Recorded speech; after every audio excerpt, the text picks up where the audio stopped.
ॐ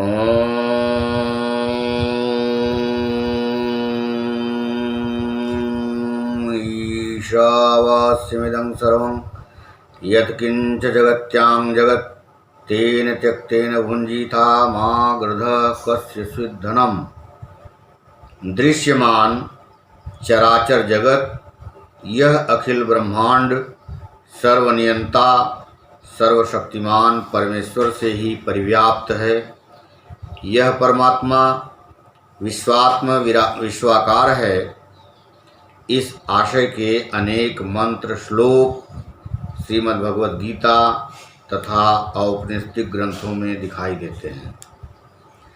इसलिए इस web seminar के मंच पर परमादरणीय मुख्य अतिथि, मुख्य वक्ता, प्रधान वक्ता एवं विशिष्ट वक्ताओं के साथ इसके आयोजक, संयोजकों तथा इससे संबद्ध प्रत्येक पिंड में अवस्थित विराट परब्रह्म को नमस्कार करता हूँ। इस अंतर्राष्ट्रीय सेमिनार का विषय है वैश्विक मानवता का संवाहक, हिंदी साहित्य और भारतीय संस्कृति। मैं अपनी सुविधानुसार भारतीय संस्कृति का आंचल थाम हिंदी साहित्य के घर आंगन से होते हुए वैश्विक मानवता की अभ्यर्थना करना चाहता हूँ। वस्तुतः जो महापुरुष मन, प्राण, वचन तथा आचरण से भारतीय संस्कृति का संवाहक बन जाए, वह विश्व मानव बन सकता है। आज से 18 साल पहले मैंने एक कविता रची थी, भारतीय संस्कृति और हिंदी। सर्वप्रथम उसकी कुछ पंक्तियाँ उद्धृत करता हूँ। अनगिन उचाट घाट बाटों के बीच बहती इतिहास की काल तरंगिणी में, विलग विलग उर्मिल आवर्तों में उलझती सुलझती सुलझाती जीवन मूल्य नियामक चेतना ही संस्कृति हमारी। मन के सुरम्य लोकों से आत्मा के गहन गोप्य मिलन कक्ष तक बिखरे हैं तार हमारी संस्कृति के, जो जगाती है सौंदर्य बोध जादूगरनी सी, फूंकती है मंत्र नृत्य और बांधती है स्वर्गापवर्ग। वर्ग, जाति, समाज तथा राष्ट्र की अस्मिता का स्थैर्य धैर्य खोलती है ग्रंथियां न जाने कितनी अंतःकरण की। हलाहल पीयूष का संघर्ष प्रकर्ष घुल मिल जाता है सब कुछ एक बार महाकार सागर विशाल उत्ताल तरंगों में मणिमुक्ता माल। आचार्य द्विवेदी मानते हैं कि नाना प्रकार की धार्मिक साधनाओं, कलात्मक प्रयत्नों और सेवा, भक्ति तथा योग मूलक अनुभूतियों के भीतर से मनुष्य उस महान सत्य के व्यापक और परिपूर्ण रूप को क्रमशः प्राप्त करता जा रहा है, जिसे हम संस्कृति शब्द द्वारा व्यक्त करते हैं। वास्तव में मानव सभ्यता के विकास के साथ देश काल सापेक्ष ऐसे कुछ शाश्वत जीवन मूल्यों की आवश्यकता हुई होगी, जो एक ओर मनुष्य मात्र को रहस्यमय विराट सत्ता से भी जोड़े रखे और दूसरी ओर मानव समाज को अखिल विश्व तथा संपूर्ण सृष्टि प्रकृति से भी बांधकर रख सके। उसकी चेतना में, चिंतन धारा में अविराम प्रवाहित वही शाश्वत मूल्य हमारी संस्कृति है। इसका एक छोर धर्म, अध्यात्म, दर्शन से जुड़ा है तो दूसरा भौतिक जीवन से। जीवन का पुरुषार्थ चतुष्टय संस्कृति भाव से आप्यायित है। मनुष्य की संपूर्ण जीवन पद्धति संगीत, साहित्य, पुरातत्व, इतिहास, मूर्ति, चित्र, वास्तुकला, भाषा, विचार, अन्यान्य बहुत कुछ संस्कृत के आभोग में आबद्ध है। संस्कृत के स्वरूप, उसके तत्वों पर विचार करने वाले अनेक मनीषी और विद्वान हो चुके हैं। भारतीय सामासिकी संस्कृति का सम्यक ज्ञान प्राप्त करने के लिए वेद, उपनिषद, वेदांग, श्रीमद् भागवत, महापुराण, रामायण, महाभारत, संस्कृत के लौकिक समृद्ध वाङ्मय के अलावा बौद्ध, जैन धर्म दर्शन तथा संत साहित्य का भी स्थूल ज्ञान रखना चाहिए। इसके अलावा सांस्कृतिक चिंतनपरक लेखन भी पढ़ना आवश्यक है।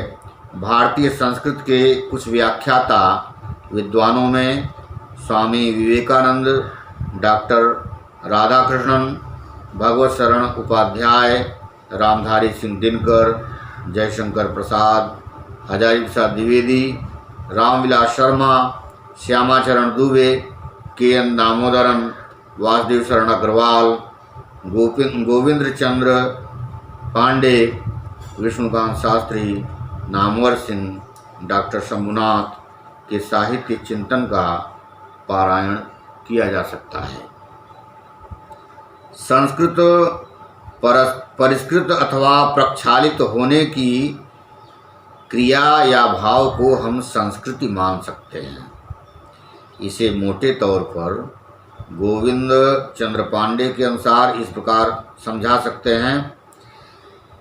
किसी देश की संस्कृति सामान्यतया उसकी जीवन पद्धति और जीवन मूल्यों से परिभाषित होती है। वह उस देश की ऐतिहासिक धरोहर या परंपरागत उपलब्धि भी कही जा सकती है।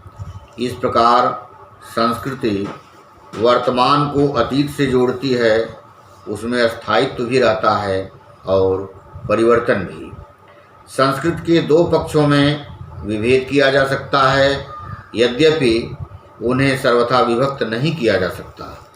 एक ओर वह मनुष्य और उसके पर्यावरण का समीकरण प्रस्तुत करती है, तो दूसरी ओर वह मनुष्य की आदर्शोन्मुख अभिप्सा का परिणाम है। बहिरंग और अंतरंग प्रकृति के संदर्भ में पुरुषार्थ साधना संस्कृत की मूल प्रक्रिया है। इस साधना का बहिरंग पक्ष विज्ञान, प्रविधि और शिल्प में व्यक्त होता है तथा मनुष्य के कृत्रिम भौतिक पर्यावरण की रचना करता है, जिसे सभ्यता कहा जाता है। दूसरी ओर अंतरंग या आध्यात्मिक साधना अनुभूति वेधी संकेतों के द्वारा आध्यात्मिक अंतर जगत की सृष्टि करता है, जो वस्तुतः संस्कृति शब्द का अर्थ है। ये दोनों पक्ष बहिरंग और अंतरंग, सभ्यता और संस्कृति एक नैतिक सूत्र से जुड़े रहते हैं। संस्कृति सभ्यता को मूल्य प्रदान करती है तथा सभ्यता उसे सत्ता का अवलंब देती है। स्पष्ट है कि संस्कृति और सभ्यता का अविच्छिन्न संबंध है। सभ्यता संस्कृति से अनुप्राणित होती है तो संस्कृति का संस्तव सभ्यता के आचरण से प्राप्त होता है। साहित्य, सिनेमा, इतिहास, पुरातत्व, कला, शिल्प, संगीत, पर्व, रीति रिवाज, उपासना पद्धति, आचार विचार, सब में संस्कृत के प्रतिबिंब को देखा जा सकता है। जो व्यक्ति अपने देश की उदात्त संस्कृति और सभ्यता को जीता है, वह निश्चित रूप से उसे जानता पहचानता है। महात्मा गांधी ने अपने हिंद स्वराज्य में लिखा, सभ्यता वह आचरण है जिससे आदमी अपना फर्ज अदा करता है। फर्ज अदा करने के मानी हैं नीति का पालन करना, अपने मन और इंद्रियों को वश में रखना। ऐसा करते हुए अपने को, अपनी असलियत को पहचानते हैं। यही सभ्यता है। इससे जो उल्टा है वह बिगाड़ करने वाला है। श्री अरविंद धर्म एवं दर्शन को संस्कृति की आत्मा मानते हैं। आखिर धर्म क्या है? ध्रियते लोको अनेन धरति लोकं वा, अर्थात जिसे लोक धारण करता है अथवा जो लोक को धारण करता है वह धर्म है। सुनने में यह कितनी सुंदर परिभाषा है, किंतु इसका पालन करना उतना ही कठिन है। कर्ण पर्व में श्री कृष्ण धर्म को परिभाषित करते हुए बताते हैं, धारणात् धर्ममित्याहुर्धर्मो धारयते प्रजा यत् स्याद धारण संयुक्तम स धर्म इति निश्चय। मनुस्मृति में इसके लक्षण बताए गए। धृति क्षमा दमोस्तेयं शौचमिंद्रिय निग्रह धीर विद्या सत्यम क्रोधो दर्शकं धर्म लक्षणम। धृति क्षमा, दम, अस्तेय, शौच, इंद्रियों को वश में करना, ज्ञान, विद्या, सत्य, अक्रोध, ये धर्म के 10 लक्षण हैं। ध्यान से देखें तो संस्कृत चिंतन के ये आंतरिक तत्व क्वाचित भेद के साथ प्रत्येक धर्म दर्शन में दिखाई पड़ेंगे। इसीलिए तो 11 सितंबर 1893 को विश्व धर्म महासभा शिकागो में स्वामी विवेकानंद ने सभी धर्म संस्कृतियों का सम्मान करने वाले अपने महान धर्म का प्रतिनिधित्व करते हुए शिव महिम्न स्तोत्र का यह मंत्र कहा था। रुचिनां वैचित्र्या दृजुकुटिल नाना पथजुषाम नृणामेको गम्यस्तमसि पैसा मरणो यू। जैसे विभिन्न नदियाँ भिन्न भिन्न स्रोतों से निकलकर समुद्र में मिल जाती हैं, उसी प्रकार हे प्रभो भिन्न भिन्न रुचि के अनुसार विभिन्न टेढ़े मेढ़े अथवा सीधे रास्ते से जाने वाले लोग अंत में तुझ में ही आकर मिल जाते हैं। संपूर्ण विश्व को एकता के सूत्र में बांधने, सभी धर्मों का आदर करने तथा एक दूसरे के निकट पहुँचने का यह अमोघ मंत्र भारतीय संस्कृति की पहचान है। इस तरह की अनमोल अनेक सूक्तियाँ आर्ष ग्रंथों से लेकर हमारे साहित्य में भरी पड़ी हैं। ऋग्वेद प्रेरित करता है, संग गच्छध्वं संग वदध्वं संग ओमनांसि जानताम देवाभागं यथा पूर्वे संजानाना उपासते। आप परस्पर मिलजुल कर कदम से कदम मिलाकर चलें, परस्पर स्नेहपूर्वक वार्तालाप करें। आप सबके मन समान विचारधारा वाले होकर ज्ञानार्जन करें। जिस प्रकार पूर्वकालिक विद्वान एक मत होकर आचरण करते थे, वैसे आप भी करें। अथर्ववेद में कामना की गई है, जन विभ्रति वसुधा विवाचसं नाना धर्माणं पृथ्वी यथौकसम सहस्रधारा द्रविणस्य मे दुहां ध्रुवेव धेनुरनपस्फुरन्ति। अनेक धार्मिक मान्यता वाले तथा विविध भाषा भाषी जन समुदाय को एक परिवार के रूप में आश्रय देने वाली अविनाशी और स्थिर स्वभाव वाली पृथ्वी गाय के दूध देने के समान ही असंख्य ऐश्वर्य प्रदान करने वाली बने। इसी प्रकार सर्वे भवन्तु सुखिनः सर्वे सन्तु निरामयाः उदारचरितानां तु वसुधैव कुटुम्बकं तेन त्यक्तेन भुञ्जीथा न वित्तेन तर्पणीयो मनुष्यो ब्रह्मचर्येण तपसा देवा मृत्युमुपागनत् मित्रस्याहं चक्षुषा सर्वाणि भूतानि समीक्ष माध्वीर्गावो भवन्तु नः मागधकस्य सिद्धनम आदि अनेक ऐसे मंत्र हैं जो लोक मंगल की प्रेरणा प्रदान करते हैं। इस भारतीय संस्कृति में विश्व मानव के जीवन को समुन्नत बनाने हेतु उपयोगी सूत्र ही नहीं, बल्कि सबको एक नियामिका शक्ति महालूत लीलाकार विश्व सृष्टा से जोड़कर रखने का सिद्धांत भी है। द्वा सुपर्णा सैजा सखाया समानं वृक्षं परिशस्व जाते तयोरन्य पिप्पलं स्याद्वत्य नन्यो अभिचाकशीति। सृष्टि शरीर रूपी वृक्ष की डाल पर जीवात्मा और परमात्मा दो मित्र पक्षी बैठे हैं, किंतु जीवात्मा तो उसके फल कर्म फल को स्वाद लेकर खाता है, उपभोग करता है, किंतु दूसरा साक्षी भाव में केवल देखता रहता है। इसका अगला मंत्र इसी का पूरक है। अभिप्राय यह कि एक गहरी आसक्ति में डूबा हुआ दैन्य भाव से मुह्यमान निरंतर शोकाकुल रहता है, किंतु जब दूसरा पक्षी ईश्वर को देख लेता है, उसकी महिमा को जान लेता है, तब शोक रहित हो जाता है। यह द्वैत भाव की दृष्टि है। कठोपनिषद जब श्रीमद् भगवद गीता में भी इस प्रकार के रूपक प्रस्तुत किए गए हैं। वह परमात्मा विश्वेश्वर भी है और विश्वरूप भी। वह अणोरणीयान भी है और महतो महीयान भी। उसका न कोई आदि है, न मध्य है और न कोई अंत। उसकी असंख्य भुजाएं हैं। चंद्रमा तथा सूर्य उसके नेत्र हैं और उसके मुख से प्रज्वलित अग्नि प्रस्फुटित हो रही है, जिसके तेज से संपूर्ण विश्व जल रहा है। अनादि मध्यांतमनंत वीर्यमनंत बाहुं शशि सूर्य नेत्रम पश्यामि त्वां दीप्त हुताशवक्त्रं स्वतेजसा विश्वमिदं तपन्तम्। ऋग्वेद की आरंभिक ऋचाओं में ऋषियों ने प्रकृति में देवत्व के दर्शन किए, इसलिए अनेक शक्तियों के स्वामी इन देवताओं की प्राकृतिक क्षमता की अभ्यर्थना की गई।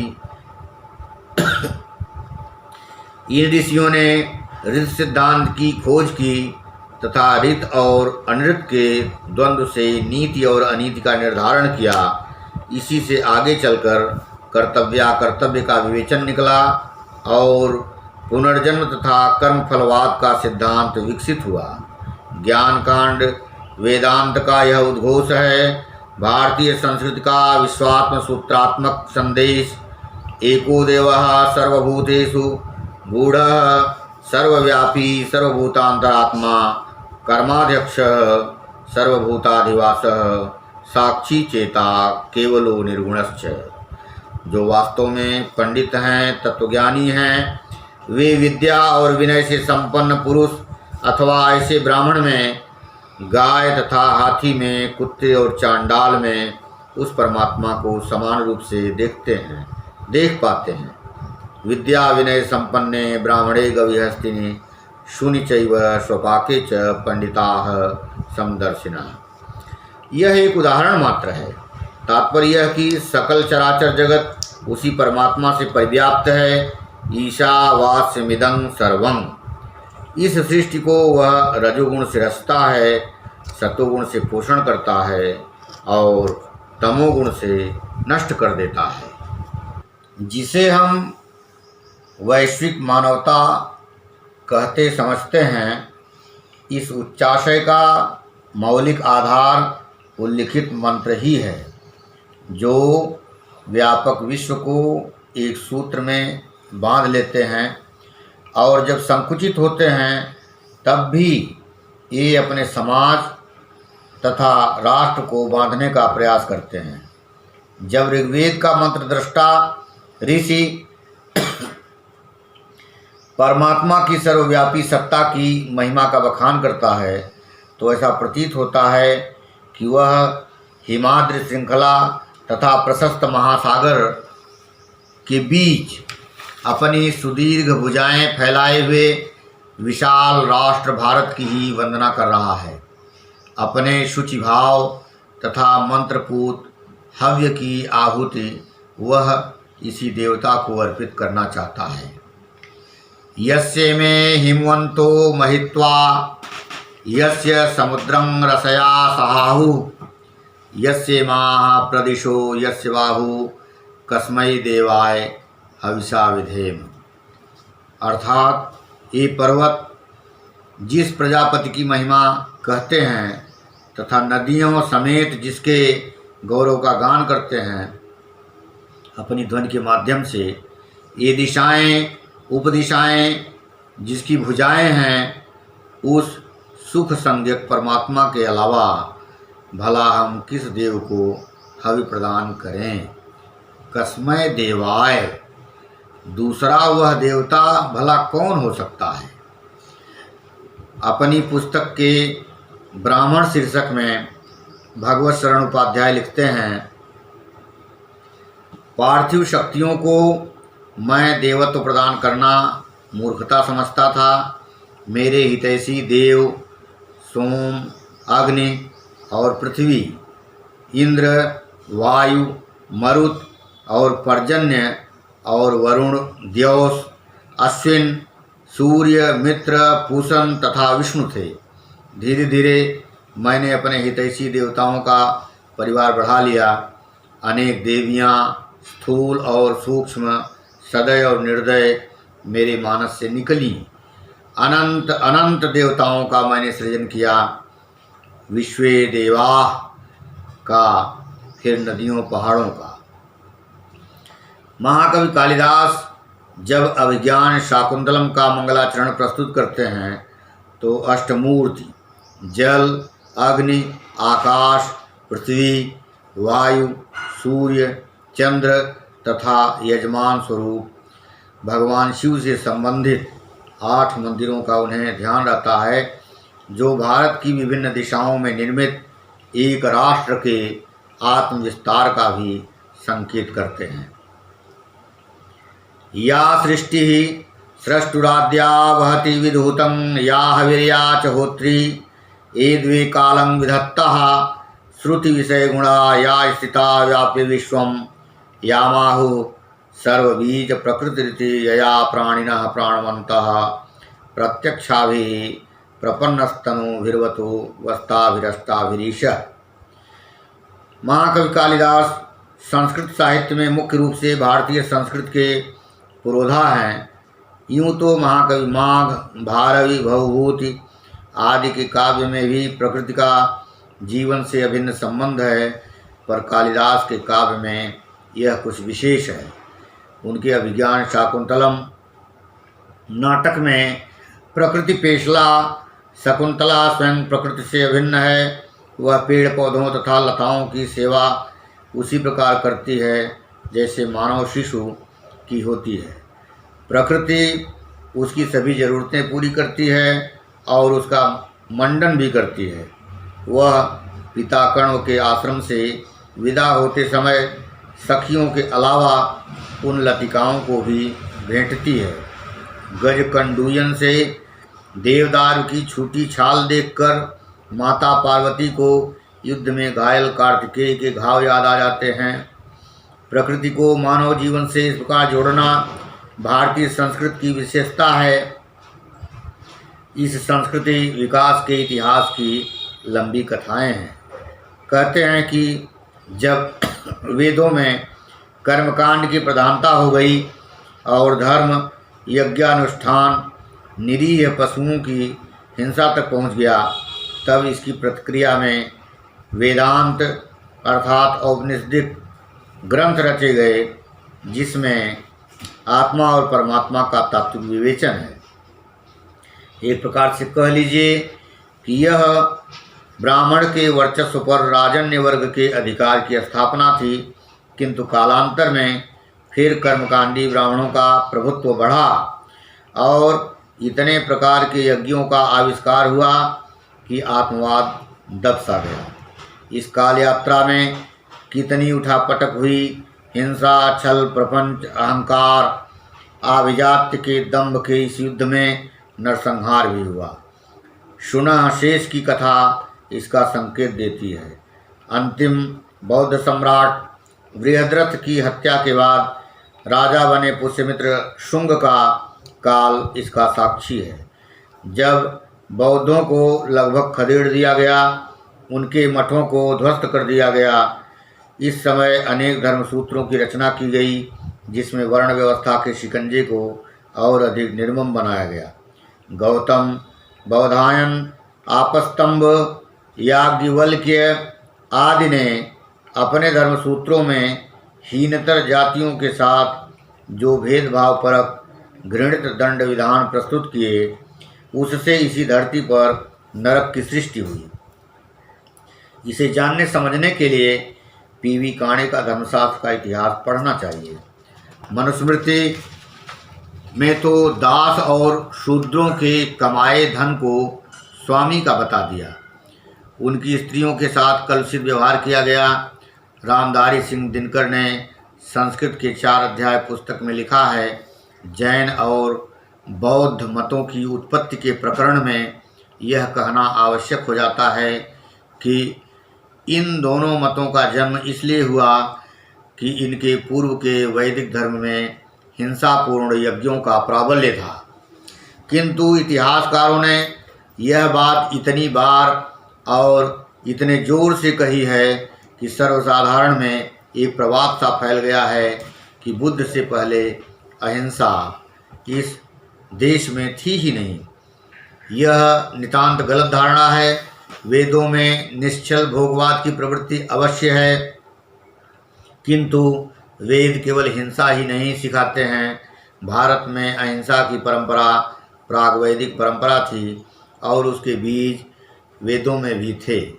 यह ठीक है कि पुरोहित वर्ग यज्ञों का प्रबल समर्थक था और पशुओं की हत्या को वह रोकना नहीं चाहता था, किंतु समाज में जब भी ऐसे लोग मौजूद थे, तब भी ऐसे लोग मौजूद थे जो इस क्रूर कर्म से घृणा करते थे और चाहते थे कि ऐसा कोई धर्म समाज में प्रवर्तित किया जाए जो अहिंसा के अनुकूल हो। निश्चित रूप से हमारे वेदों में, वेदांत में भारतीय संस्कृत के बहुत से उदात्त मूल्य हैं जो हमें विश्वात्म चेतस बनाते हैं, किंतु जब इन मूल्यों के साथ विश्वासघात हुआ तो दूसरे धर्मों का जन्म हुआ। इतना ही नहीं, इस धरती ने इस्लाम और ईसाइयत का भी सामना किया और उनके मूल्य भी इस महासमुद्र में घुल मिल गए। किसी भी संस्कृति में जब मूल्यों का विघटन होता है तो निश्चित रूप से प्रति संस्कृति का उदय होता है। भारत देश इसका महान उदाहरण है। श्यामाचरण दुबे के अनुसार संस्कृति को देखने परखने के मुख्यतः 2 दृष्टिकोण अपनाए गए हैं, वृक्ष प्रतिरूप और नदी प्रतिरूप।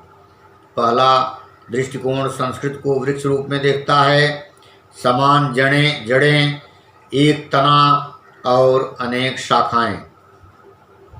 भारतीय मूल के धर्मों और उनसे जुड़ी संस्कृतियों बौद्ध, जैन, सिख में यह उपमा अंशतः सही है, परंतु प्रश्न यह है कि क्या हम चारवाक, लोकायत, बौद्ध, जैन और सिख मतों को केवल शाखाएं मान सकते हैं? ये शक्तिशाली प्रतिसंस्कृतियाँ थीं जिन्होंने वैदिक हिंदू धर्म की धारा को एक नया मोड़ देने का प्रयत्न किया, उसके लक्ष्यों और साधनों की नई व्याख्या की। भारतीय चिंतन धारा में उनके तत्व घुल मिल गए और उनमें से कुछ आज के सांस्कृतिक प्रतिमानों में शीर्ष स्थानों पर हैं। संत कवियों और सुधारकों ने भी पंथ बनाए जो मूलतः ऐसी प्रतिसंस्कृति के रूप में उभरे जिसने हिंदू समाज के अमानवीय पक्षों का विरोध किया और सामाजिक न्याय का नारा बुलंद किया। वे पूरी तरह सफल भले न हुए हों, परंतु उनसे उपजी सामाजिक क्रांति की चिंगारियाँ निश्चित रूप से प्रभावशाली थीं। कबीर, रैदास, ज्योतिबा फुले और नारायण गुरु की श्रृंखला भुलाई नहीं जा सकती। दूसरा प्रतिरूप संस्कृति को एक नदी के रूप में देखता है जिसमें अनेक पृथक उद्गमों से आई धाराएं मिलकर अंततः एक विशाल धारा नदी का रूप ले लेती हैं। यह ठीक है कि पृथक स्रोतों की धाराएं मिलती हैं, पर वे अपनी प्रकृति, गुण और धर्म पूरी तरह नहीं त्यागती। विशेष स्थितियों में धाराएं मिलने के बाद अलग भी हो सकती हैं।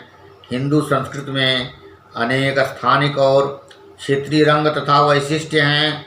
हिंदू और इस्लामी धाराएं पास आईं, उनमें आदान प्रदान हुआ, विश्वास और सहयोग का आधार बना, पर एकाएक उनमें दरार फूटी जो दिन प्रतिदिन गहरी और चौड़ी होती जा रही है। यह क्यों हुआ? सिखों में अलगाववाद क्यों आया? भारत में जाति युद्ध का आरंभ क्यों हो रहा है? तीसरा प्रतिरूप कंथा का हो सकता है, जिसका निर्माण अलग अलग रंगों, आकारों और बुनावटों के कपड़ों को जोड़कर किया गया हो। यह शायद आज के सांस्कृतिक यथार्थ का अधिक विश्वसनीय प्रतिबिंब हो। स्थानीय एवं क्षेत्रीय संस्कृतियों का सभ्यता सूत्रों से मिलाया गया रूप, जिसमें विविधता भी है, एकता भी है, इस प्रतिरूप को स्वीकृति नहीं मिल रही है। कारण है कि कई समूहों का सांस्कृतिक उच्च भाव और कट्टरतावादी हठवादिता, धर्म और परंपरा का राजनीतिकरण आग में घी का काम कर रहा है। ऊपर मनुस्मृति के अनुसार धर्म के 10 लक्षणों की चर्चा की गई है, जो अनेक शास्त्रों के अध्ययन का निर्णायक निचोड़ ही है। देखा जाए तो इन लक्षणों में अनेक ऐसी बातें हैं जो प्रत्येक धर्म संस्कृति में विद्यमान है, चाहे हिंदू धर्म दर्शन हो या ईसा, हजरत मोहम्मद और मूसा के उपदेश, जैन धर्म हो, बौद्ध, पारसी, यहूदी, सिख गुरुओं की अमृतवाणी, उनमें निहित सार मानवता की स्थापना पर बल प्रदान करते हैं। किंतु यदि गौर से देखा जाए तो बौद्ध धर्म में जो वैज्ञानिक परिपक्वता और प्रामाणिकता दिखाई देती है, वह कितनी सुव्यवस्थित है। इसके 4 आर्य सत्य हैं। दुख, संसार में दुख हैं। समुदय, इस दुख के कारण विद्यमान हैं। निरोध, दुख के निवारण हैं। मार्ग, निवारण के लिए अष्टांगिक मार्ग हैं। ये अष्टांगिक मार्ग हैं। सम्यक दृष्टि, यह दृष्टि रखना कि जीवन में दुख है, दुख का कारण नहीं है, दुख दूर किए जा सकते हैं तथा दुखों के दूर करने के उपाय भी हैं। अर्थात बुद्ध देव ने जो 4 आर्य सत्य कहे हैं, उनमें अटल विश्वास रखना, बुद्ध की सम्यक दृष्टि, महावीर का सम्यक दर्शन और वेदांत का श्रद्धा भाव, यानी गुरु या धर्मग्रंथ जो उपदेश करें उनकी सत्यता में विश्वास, ये आपस में मिलती जुलती बातें हैं। दूसरा, सम्यक संकल्प, निष्कर्मता संबंधी संकल्प, यानी जो कर्म करने योग्य नहीं हैं उन्हें नहीं करने का संकल्प, अद्रोह संबंधी संकल्प, अहिंसा संबंधी संकल्प इत्यादि। तीसरा, सम्यक वचन, झूठ बोलने से बचना, चुगली करने से बचना, कड़ी बात कहने से बचना और बकवास में भाग लेने से बचना। चौथा, सम्यक कर्मांत, प्राण हिंसा नहीं करना, जो दिया नहीं गया है उसे नहीं लेना, दुराचार से बचना और भोग के अतिचार से दूर रहना। पांचवा, सम्यक आजीविका, गलत रोजगार से अगर रोजी चलती हो तो उसे छोड़कर ऐसे रोजगार में लगना जिससे धर्म नहीं बिगड़ता हो।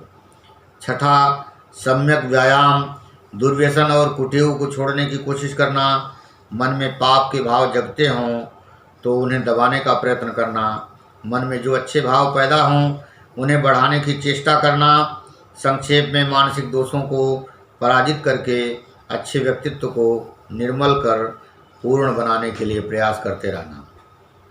सातवां, सम्यक स्मृति, शरीर में बुढ़ापे, रोग और पाप के बीज हैं, इसका ध्यान रखना और क्षण क्षण भीतर से जागरूक रहकर वासना का दलन और ज्ञान का विकास करना। आठवां, सम्यक समाधि, 4 प्रकार के ध्यान जिनमें वितर्क और विचार से मन के भावों को सुलझाया जाता है, शांति और एकाग्रता से अपने आप को जानने की कोशिश की जाती है और सुख तथा दुख दोनों से अलिप्त रहने की भावना का विकास किया जाता है।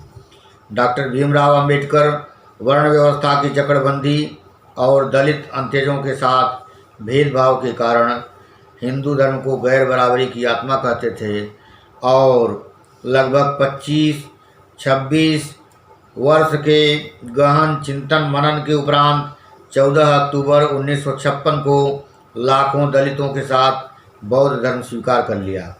उनके अनुसार हिंदू धर्म में नैतिकता पूरी तरह अनैतिक और अमानवीय है। अपनी पुस्तक फिलॉसफी ऑफ हिंदुइज्म में उन्होंने सविस्तार इसका उल्लेख किया है। वास्तव में भेदभाव और घृणा की यह आग ऋग्वेद के पंचम मंडल के रचनाकार गृहसमद ने लगाई और यह फैलती ही चली गई। दूसरी ओर यह बौद्ध धर्म भारत में भले ही कुछ सीमित रहा हो, पर धीरे धीरे विश्व के कई देशों में फैल गया। बौद्ध धर्म का ग्रंथ त्रिपिटक, जिसके निकायों में बुद्ध तथा उनके प्रमुख शिष्यों के महत्वपूर्ण उपदेश हैं, इस संस्कृत की उपलब्धि है। बाद में जब यह महायान और हीनयान में विभाजित हो गया, इसमें अनेक कमियां भी पैदा हो गईं। बुद्ध वर्णों के बीच तमाम भेदभावों का निषेध करते थे। सम्मान, श्रीहत, दासत्व की कठोर काली श्रृंखला में आबद्ध पदाक्रांत समुदाय के लिए बुद्ध ने करुणा और प्रेम का द्वार खोल दिया।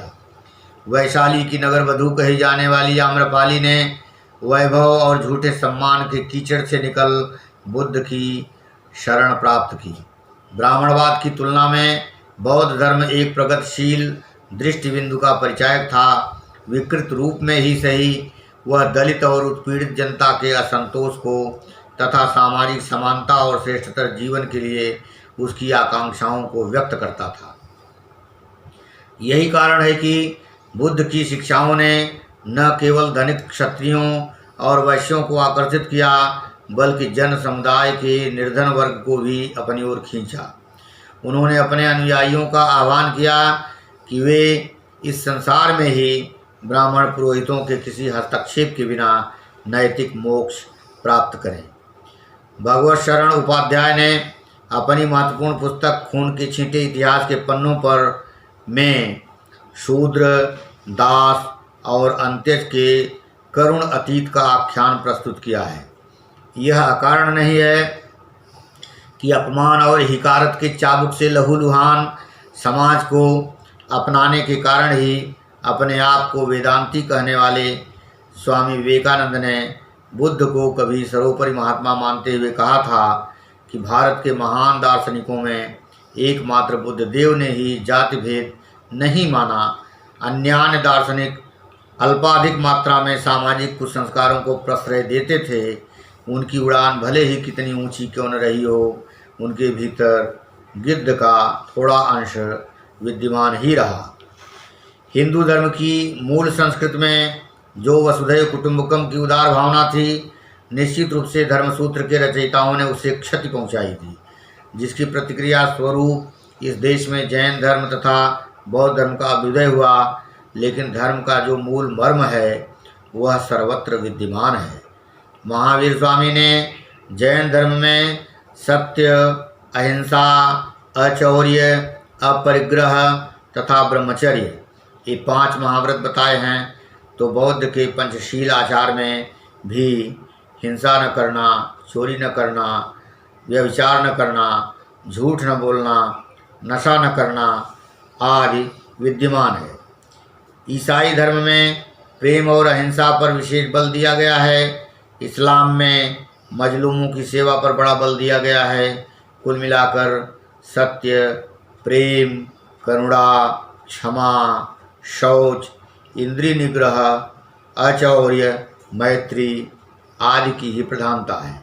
भारतीय आर्ष चिंतन से प्रेरित होकर ही कभी पंडित दीनदयाल उपाध्याय ने एकात्म मानववाद की वैचारिक भूमि जरूर तैयार की थी, किंतु हिंदुत्व आधारित जिस स्वप्नशील भारत की कल्पना उनके प्रेरक आचार्य ने की थी, आगे चलकर उनके अनुयायियों ने सत्ता प्रभु बनने के बाद अपने पाखंडपूर्ण मिथ्याचरण से जो सांस्कृतिक विस्फोट किया, उससे देश की अपार क्षति तो हुई, लेकिन प्रेम और सौहार्द का सांस्कृतिक ढांचा वे भी नहीं तोड़ सके।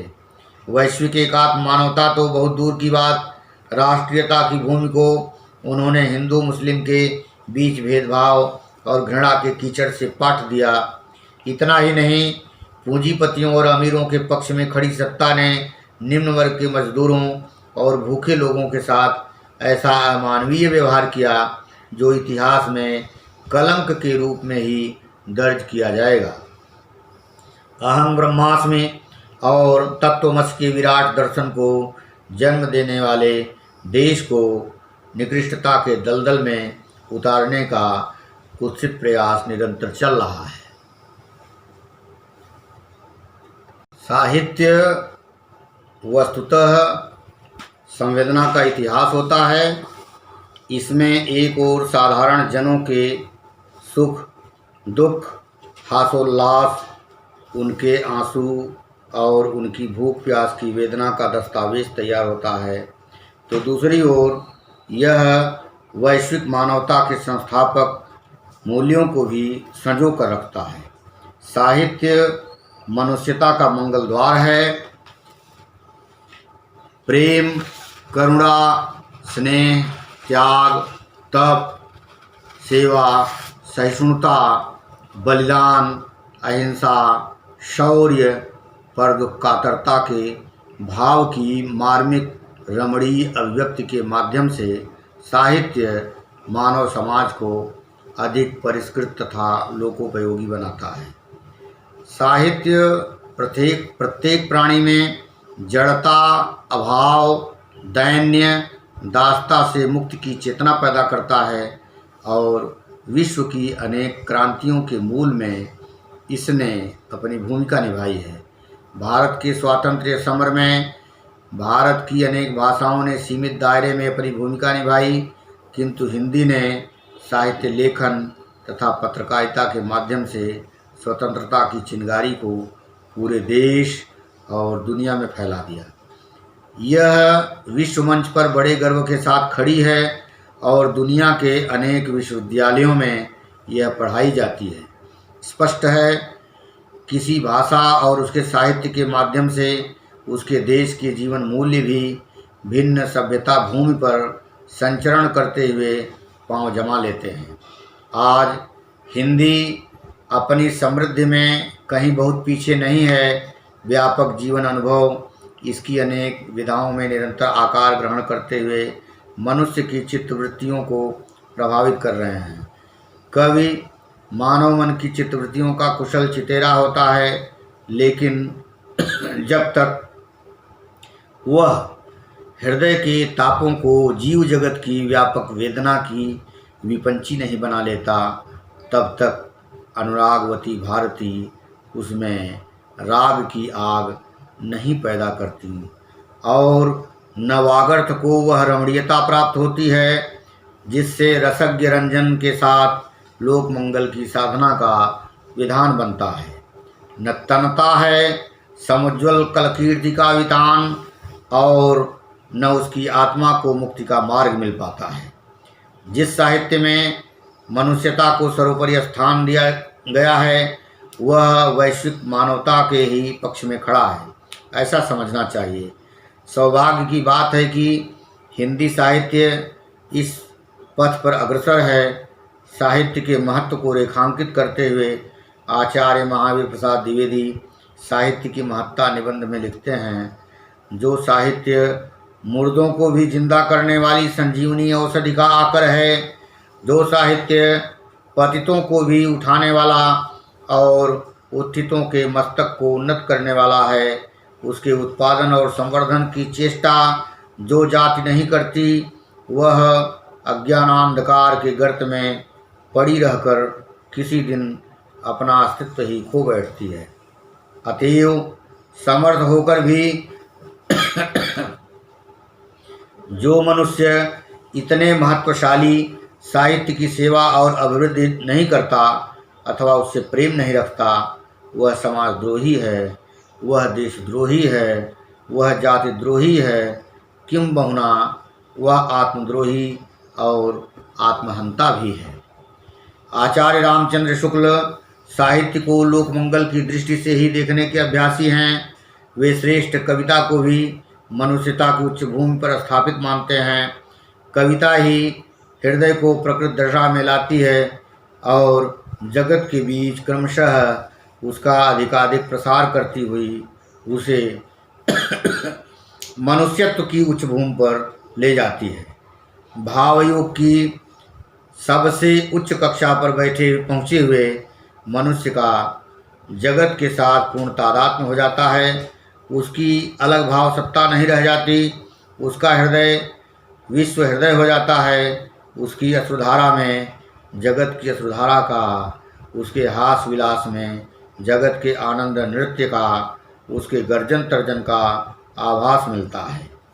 शास्त्र और लोक को एक साथ साधने की कला में निपुण भारतीय संस्कृति और साहित्य की लोकोन्मुख क्रांतिकारी परंपरा के प्रतीक आचार्य हजारी प्रसाद द्विवेदी ने अपने इतिहास ग्रंथों, शोधपरक निबंधों तथा ललित निबंधों के अलावा मौलिक औपन्यासिक कृतियों में संधानपरक अपनी सांस्कृतिक रुचि का परिचय दिया है। उनकी दृष्टि भी मनुष्यता पर जोर देती है। उनका स्पष्ट कथन है, मैं साहित्य को मनुष्य की दृष्टि से देखने का पक्षपाती हूँ। जो वाकजाल मनुष्य को दुर्गति, हीनता और परमुखापेक्षिता से बचा न सके, जो उसकी आत्मा को तेजोदीप्त न बना सके, जो उसके हृदय को पर दुख कातरता और संवेदनशील न बना सके, उसे साहित्य कहने में मुझे संकोच होता है। हीरा डोम की कविता आप सबने पढ़ी होगी। वह भारत के पतनशील समाज में डोम जैसी निम्न कोटि में परिगणित जातियों के दर्द की दास्तान है।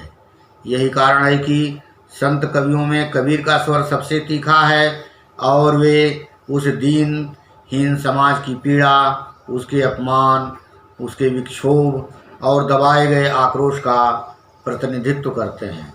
जो हिम्मत कबीर के पास है वह किसी के पास नहीं। काशी जैसी नगरी में जहाँ शास्त्राभ्यासी पंडितों पुरोहितों का जमघट है, वे आँख में आँख मिलाकर उनके आभिजात्य के पाखंड और मुल्लाओं के कठमुल्लेपन पर भी हमला करते हैं। प्रेम का ढाई आकर पढ़ने वाले कबीर को यह ताकत भीतर से मिलती है। वे करघा बुनते हैं और पूरे ईमान के साथ अपने साईं ईश्वर के सम्मुख उपस्थित रहते हैं।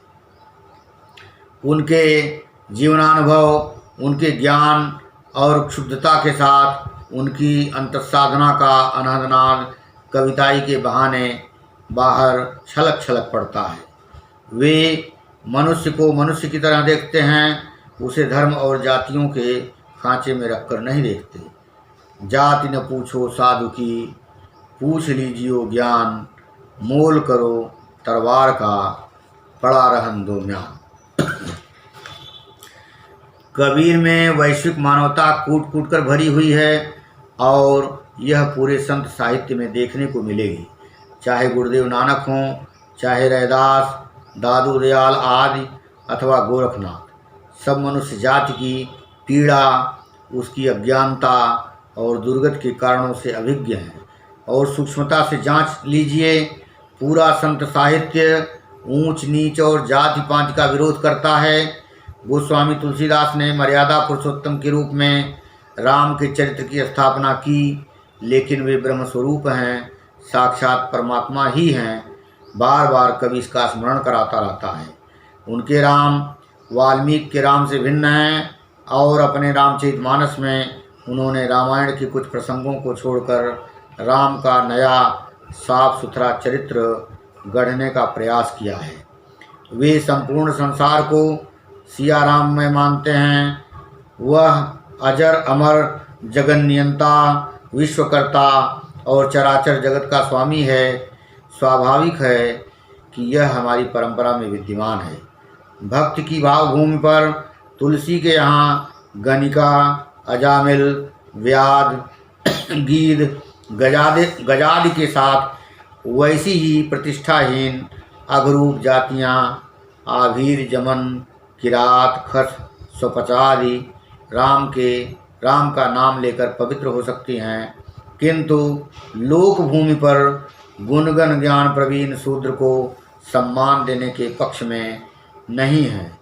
यह वर्ण व्यवस्था का विधान है और जाति पांत के भेद को नकारने वाले कबीर आदि संतों को उनका उत्तर भी यही है।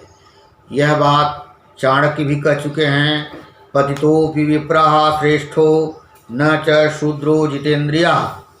श्रीमद् भागवत महापुराण में किरात हूणांध्र पुलिंद पुलकसा आभीर कंका यवना खसादयः के संदर्भ में ऐसा ही कथन है।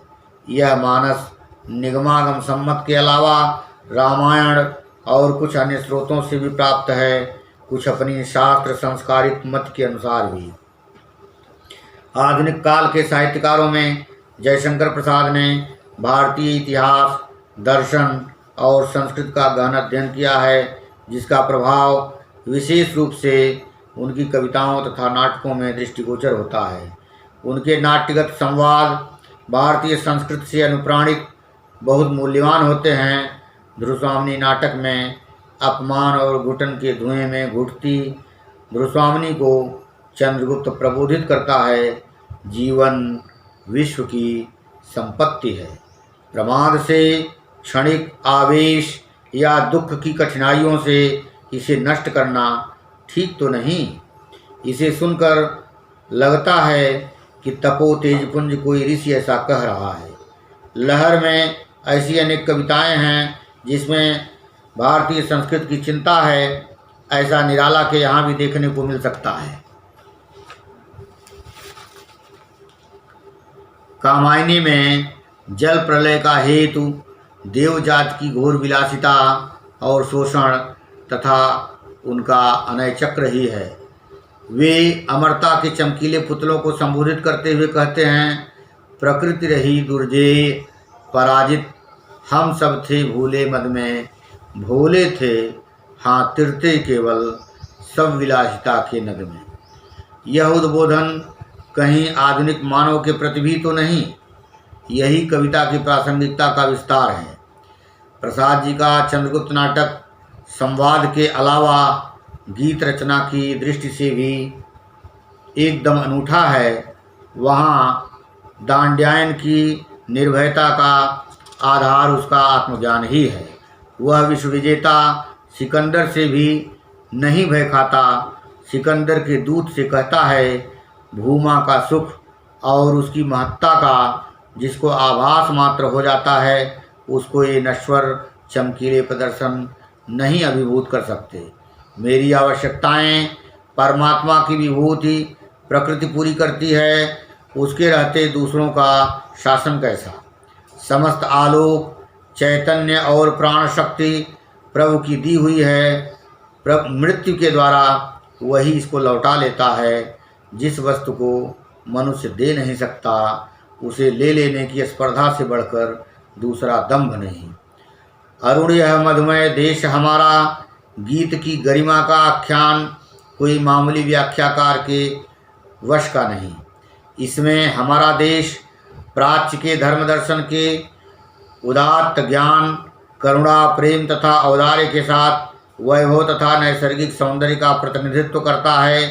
इस छोटे से गीत को कवींद्र रवींद्र के 5 खंडों में निर्मित राष्ट्रगान से कम मूल्यवान न समझिए। बंकिम बाबू का राष्ट्रगीत जितना अधिक अविधा में है, प्रसाद जी का राष्ट्र गौरव गीत उतना ही अधिक गूढ़, गंभीर और काव्यात्मक है। इसमें व्यंजना के भीतर व्यंजना की परतें छिपी हुई है।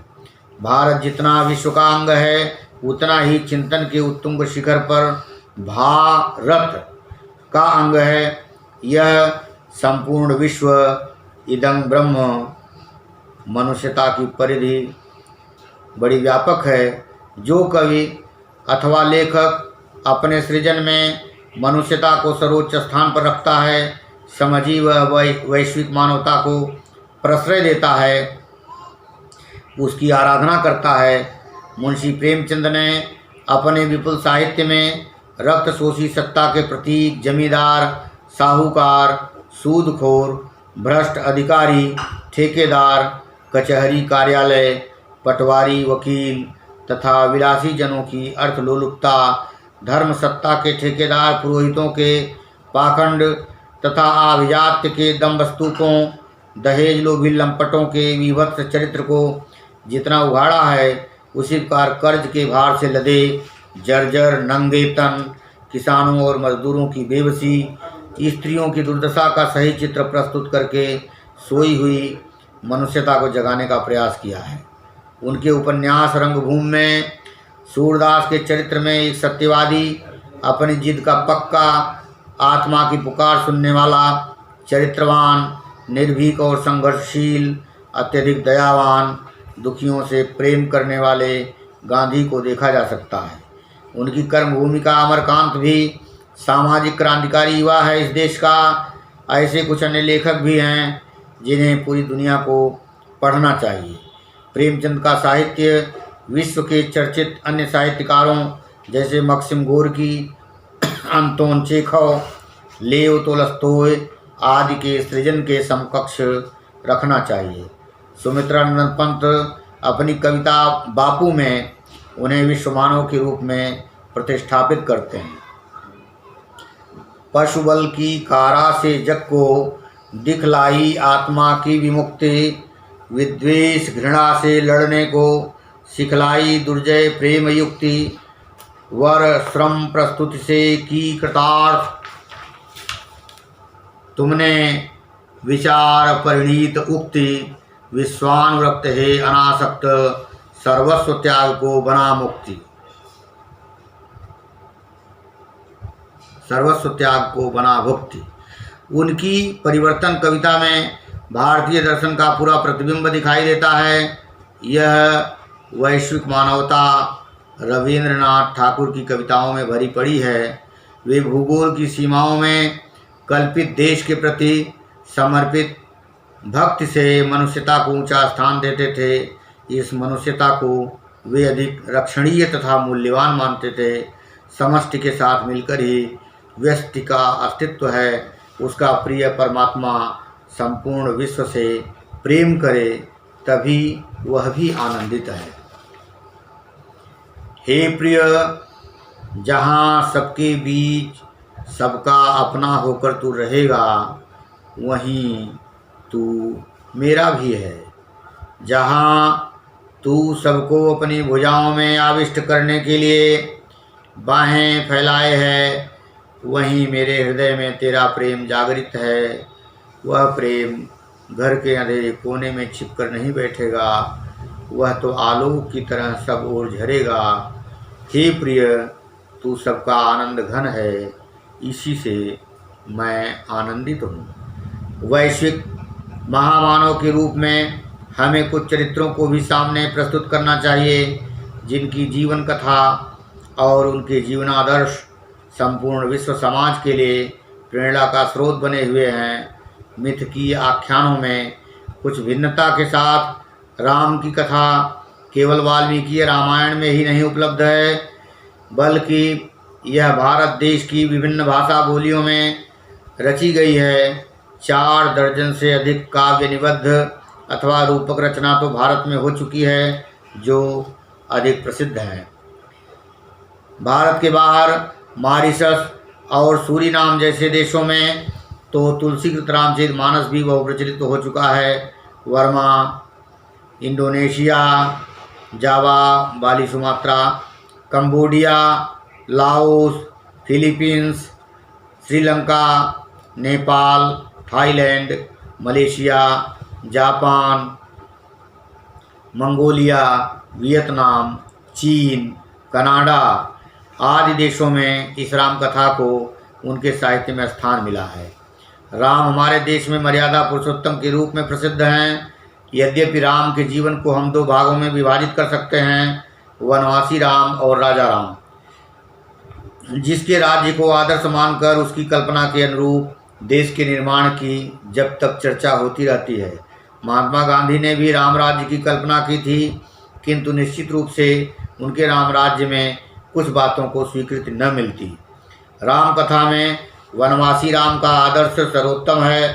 वह शत्रु के साथ भी उत्तम व्यवहार करता है, किंतु राजा बनने के बाद वह लोक प्रवाद के भय से अपनों के साथ शत्रुवत व्यवहार करने को विवश हो जाता है।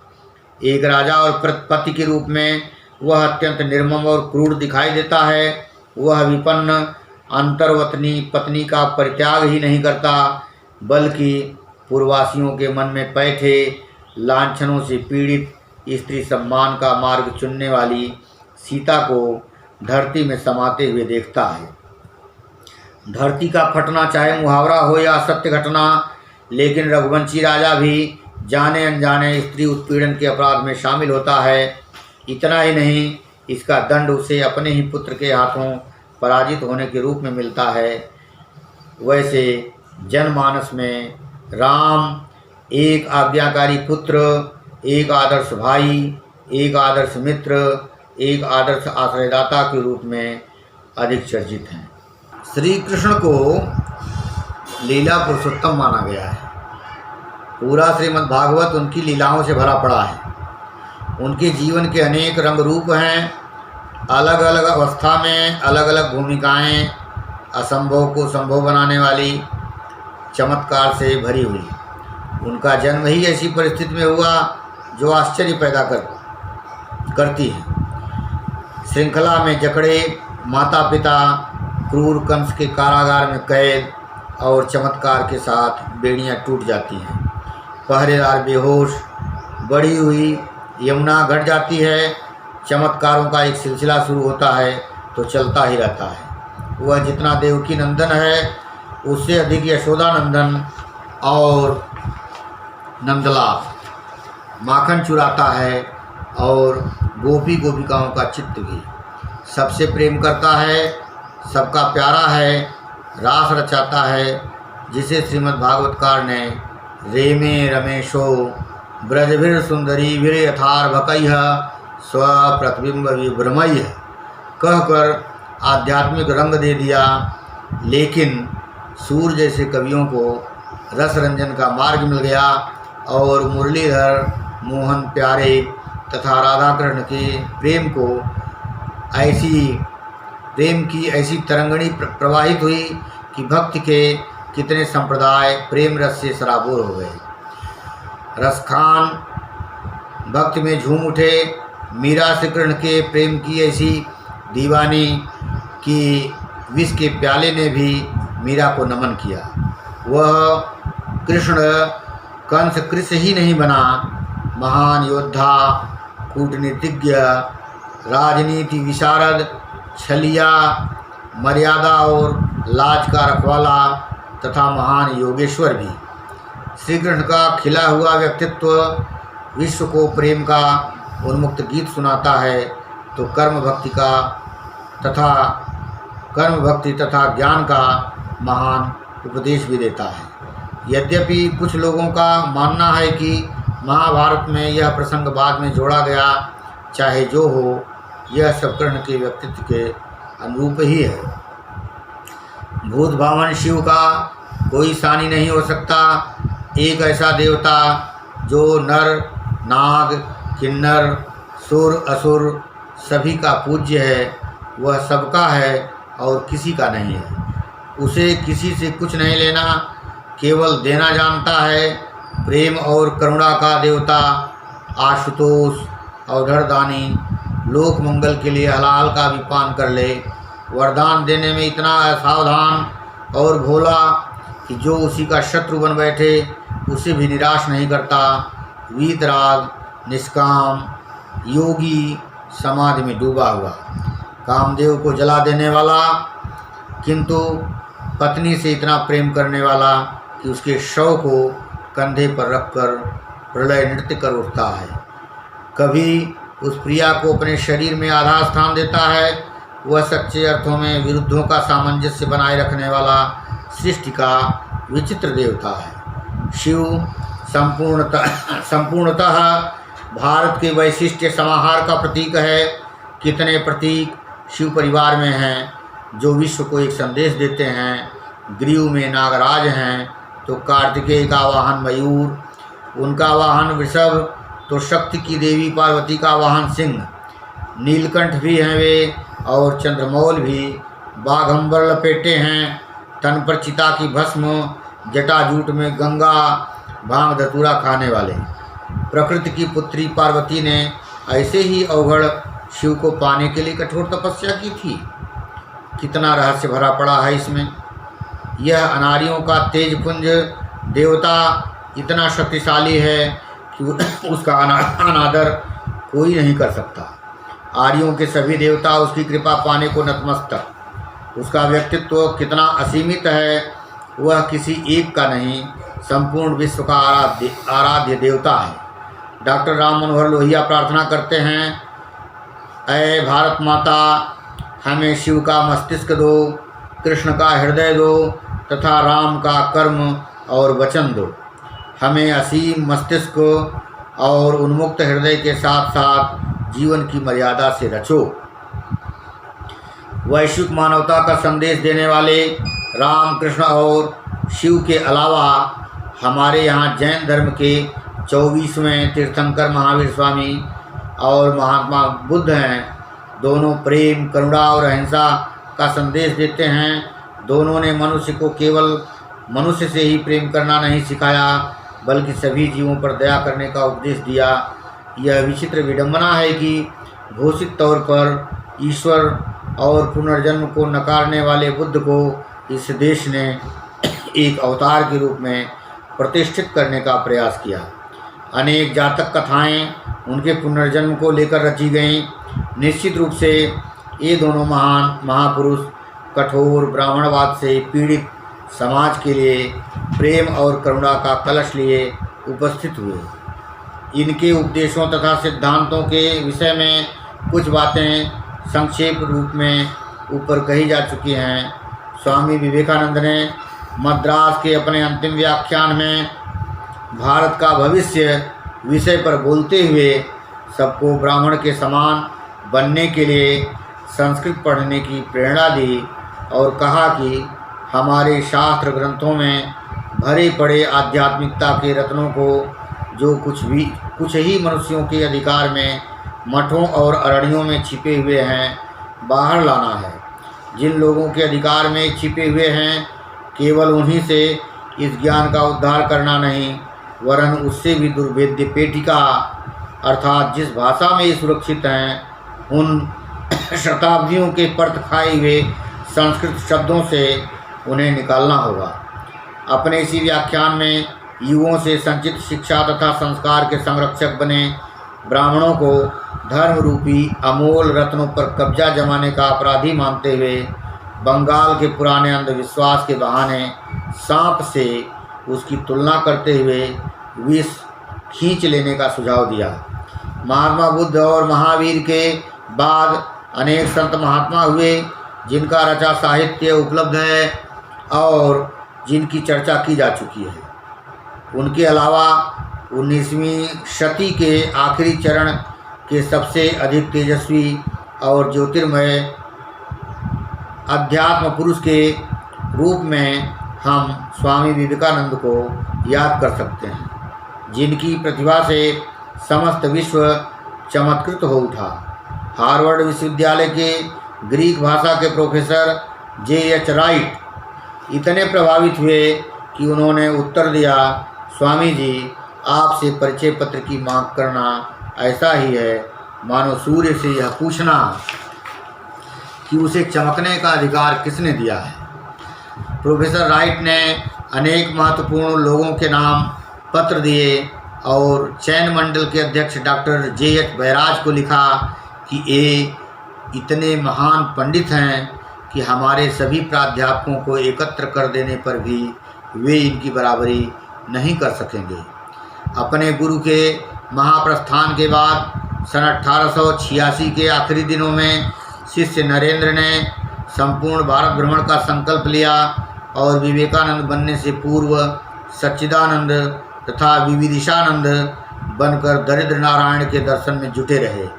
वे पूरी तरह वेद, उपनिषद तथा गीता से प्रभावित थे और इन्हें ही हिंदुओं का सर्वोत्तम ग्रंथ मानते थे।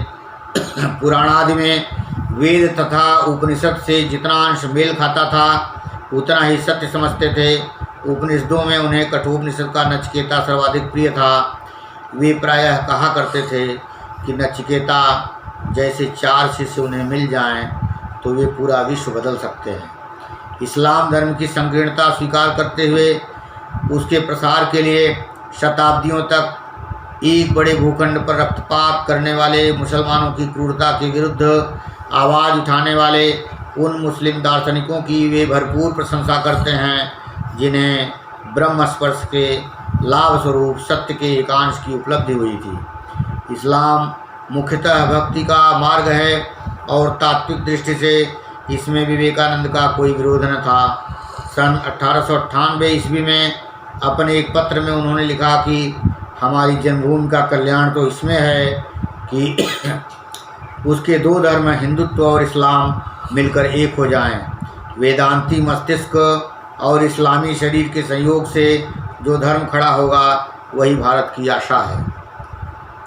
स्वामी विवेकानंद एक प्रतिभाशाली बौद्धिक दार्शनिक थे।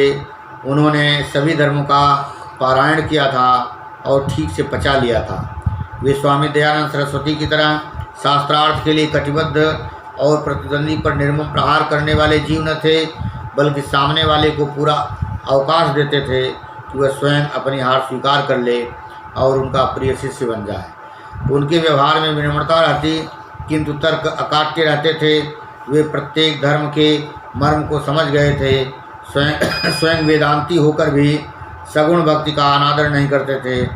एक अन्य अवसर पर उन्होंने लिखा था, कहीं एक स्वर्ग है या नरक है, इसकी किसे चिंता है। आत्मा है या नहीं, इसकी किसे परवाह है। कोई अपरिवर्तनशील सत्ता है या नहीं, इसके बारे में किसे व्यग्रता है। हमारे सामने यह संसार है और यह दुख पीड़ाओं से भरा हुआ है।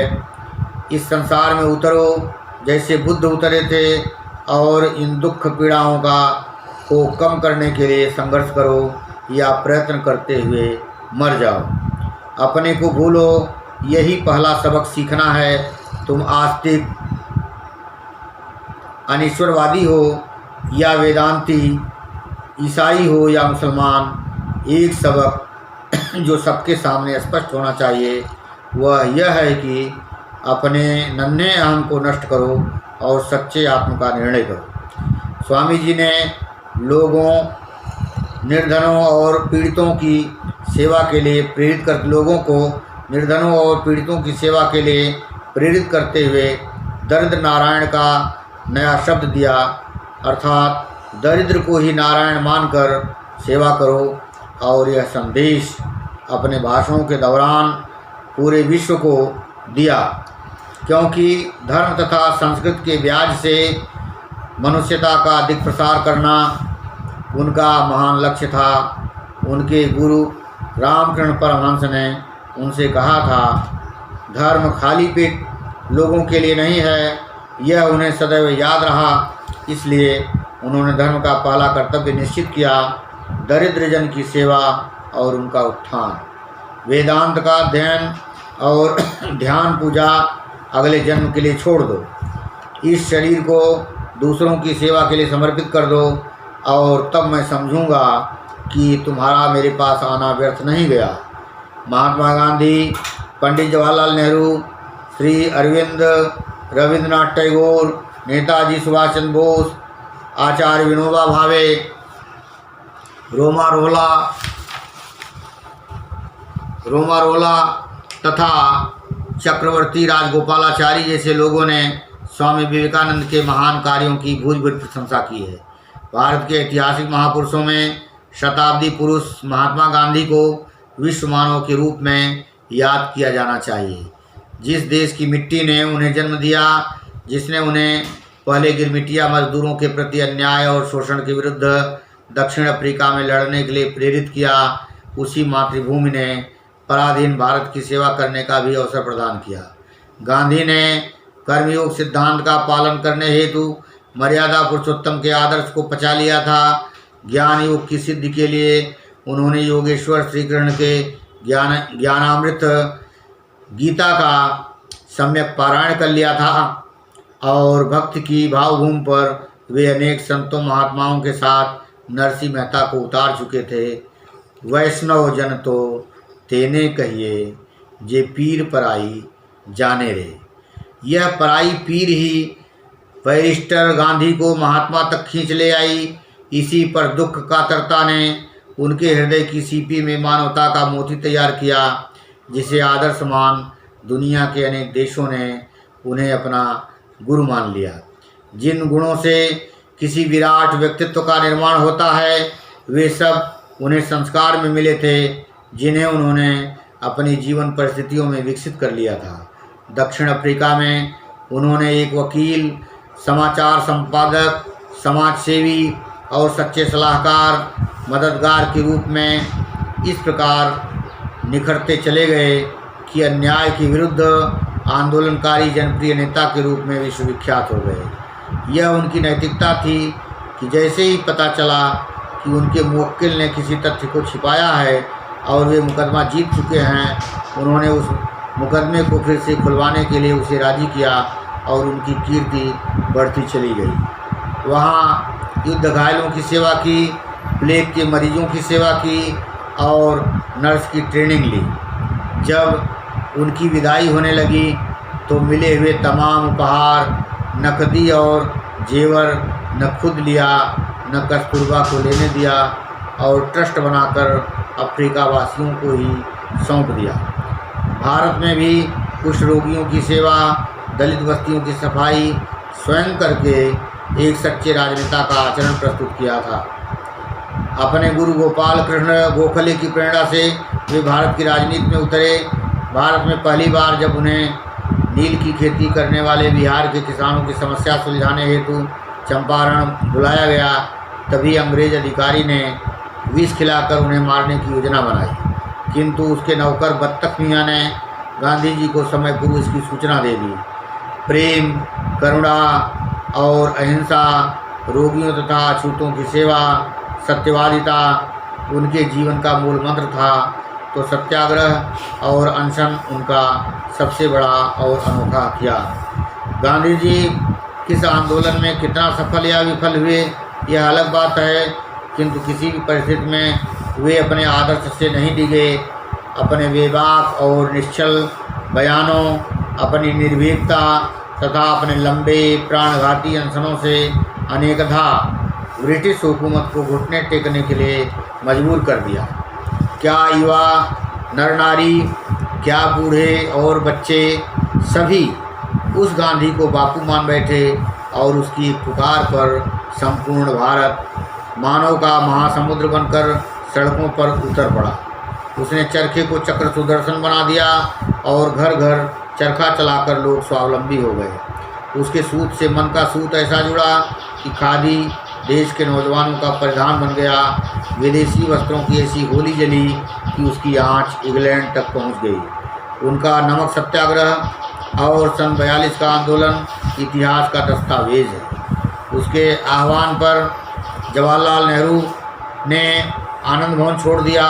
देश के बड़े बड़े नेता किसी भी निर्णय के लिए उसका मुंह ताकते थे, क्योंकि गांधी के आत्मनिर्णय में एक दूरदृष्टि रहती थी।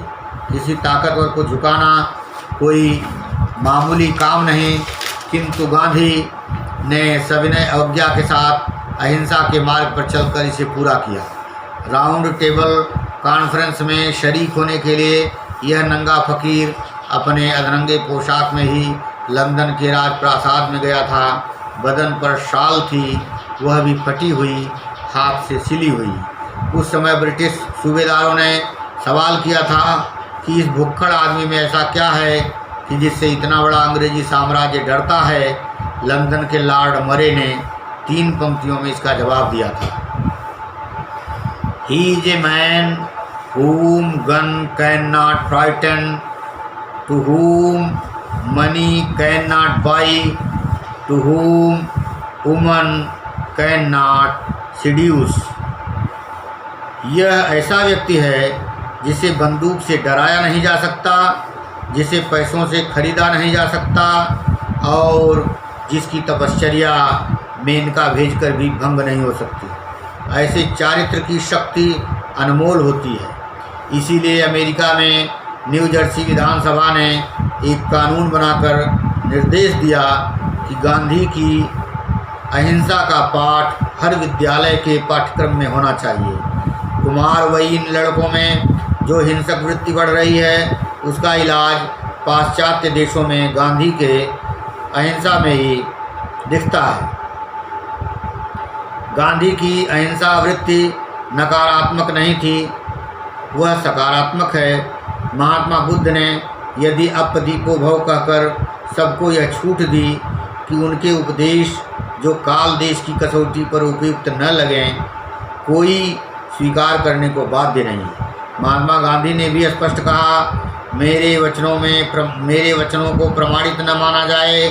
ये सब ईश्वर प्रणीत नहीं हैं, उनमें कुछ अनुभव हैं, कुछ बुद्धिवाद है। मेरा जो वचन बुद्धि और हृदय कबूल न करे, उसका सर्वथा त्याग किया जाए। बनारस हिंदू विश्वविद्यालय में महंगे परिधानों और आभूषणों से लदे फंदे राजाओं रईसों को फटकारते हुए गांधी को जिन लोगों ने सुना था या पढ़ा है, वे गांधी की निर्भयता, उसकी साफ गोई और भारत की निर्धन जनता के प्रति पक्षधरता के कायल होंगे। दुर्भाग्य इस देश का कि मानवता का मसीहा, अहिंसा का परम पुजारी हिंसा के हाथों मारा गया। काल की गति ठहर गई, देश सदमे में डूब गया और पूरी दुनिया ने शोक मनाया। उनकी निर्मम हत्या के बाद भारत ही नहीं, विश्व के बड़े बड़े कवियों, स्वतंत्रता सेनानियों, कलाकारों, राष्ट्र नायकों ने शोक गीत रचे, जिसमें उनके अनुयायी मार्टिन लूथर किंग, कवि ब्रेसफोर्ड, डॉक्टर ताहा हुसैन, लारियर क्रिस्टोफर, मैक्सिको के शिल्पकार कानेसी, ब्राज़ील की कवयित्री सिसिलिया मेयरलीज आदि थे। वैश्विक मानवता का संदेश देने वाले इस महापुरुष के व्यक्तित्व को व्यक्त करने के लिए कठोपनिषद का यह मंत्र कितना उपयुक्त है। सत्येन लभ्यस्तपसा हेष आत्मा सम्यक ज्ञानेन ब्रह्मचर्येण नित्यम अंतः शरीरे ज्योतिर्मयो ही शुभ्रो यं पश्यति यतयः क्षीणदोषा। ऋषिका मैत्रेयी के अमोघ मंत्र हमारी प्रार्थना के स्वर बनकर विश्व का कल्याण करें। ओम असतो मा सद्गमय तमसो मा ज्योतिर्गमय मृत्योर्मामृतं गमय।